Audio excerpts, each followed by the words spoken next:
আলামিন তিনি ডাক দিয়া বললেন, আবু বকর, আল্লাহকে ভয় করে কাঁদছো, কান্নার পানির দাম কত জানুনি? চোখের পানির দাম কত জানেননি? কঠিন কিয়ামতের ময়দানে আল্লাহ নবী জাহান্নামের পারে দাঁড়ায় দাঁড়ায় কাঁদবে আর বলবে, হে আল্লাহ, জাহান্নামের ভিতর আমার উম্মতেরা আছে, উদ্ধার কইরা দাও আল্লাহ, তাদেরকে মাফ কইরা দাও। আল্লাহ রাব্বুল আলামিন আমার আল্লাহ তাআলা জিবরাইল ফেরেশতাকে বলবে, জিবরাইল, আমি আল্লাহর কুদরতি দরবারে পানির পাতিল আছে, পানির পাতিল নিয়ে যাও, আমার নবীর কাছে নিয়ে দিবা, নবীকে বলবা এই পাতিলের পানিটা জাহান্নামের ভিতরে ছেড়ে দেওয়ার জন্য।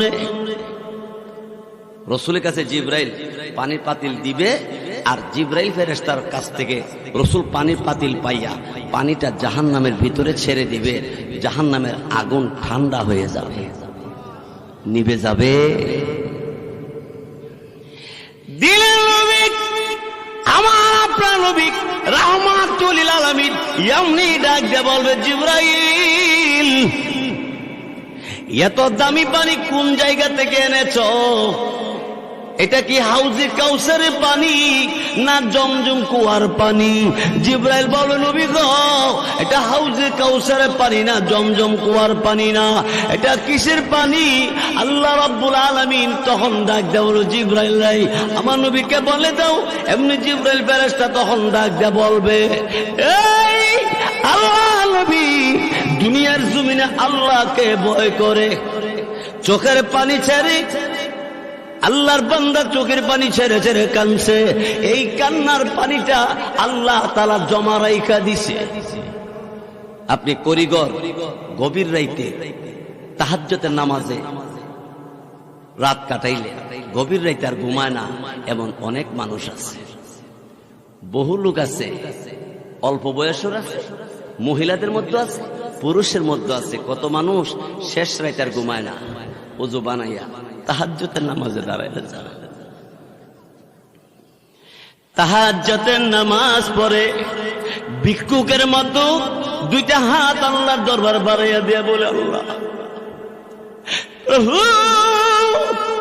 এই পরওয়ারদিগার আলম, আমি গুনাহগার, তোমার নাম গফফার, আমি নাফরমান, তোমার নাম রহমান। আমরা নাফরমান কিনা? আল্লাহর নাম রহমান। আল্লাহ তুমি দয়া করে আমি নাফরমান রে তুমি মাফ করে দাও। চোখের পানি ছেড়ে ছেড়ে কাঁদতে কাঁদতে কুদরতি কদমে আল্লাহর কদমে সিজদায় পড়ে কান্দে, বলে আল্লাহ তুমি আমার মাফ করো। আল্লাহ রাব্বুল আলামিন ডাক দিয়ে বলে, এই এই বান্দা বান্দি, আমি আল্লাহ রাব্বুল আলামিনের দরবারে এইভাবে কান্দস করে ঘর এলাকার কত মানুষ ঘুমের ঘরে ঘুমিয়ে আছে, লোকগুলি মাথা বালিশে, শরীরের মধ্যে কম্বল, এত আরামে ঘুমিয়ে আছে, তুই ঘুমাস না?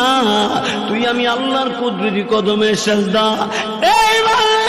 সব মানুষের মাথা বালিশে আর তোর মাথা আমি আল্লাহর কুদরতি কদমে। আরে বান্দা, আমি আল্লাহ তোরে মাফ করবো না, কারে মাফ করব? গভীর রাতে গুনাহ করেছিস, কেমন গুনাহ করেছ? আমি আল্লাহর কাছে যখন সিজদায় পড়ে ডাক দিছ, আমি আল্লাহ এই মুহূর্তে তোরে মাফ করে দিছি। জোরে কোন ঠিক কিনা? আল্লাহ মাফ করবো কিনা? গুনাহগার বান্দা বান্দি রে আল্লাহ তাআলা এত সুন্দর করে ডাক দিছে, কোরআন শরীফে আছে। আল্লাহ বলেন, ইয়া ইবাদি, হে আমার বান্দা বান্দি।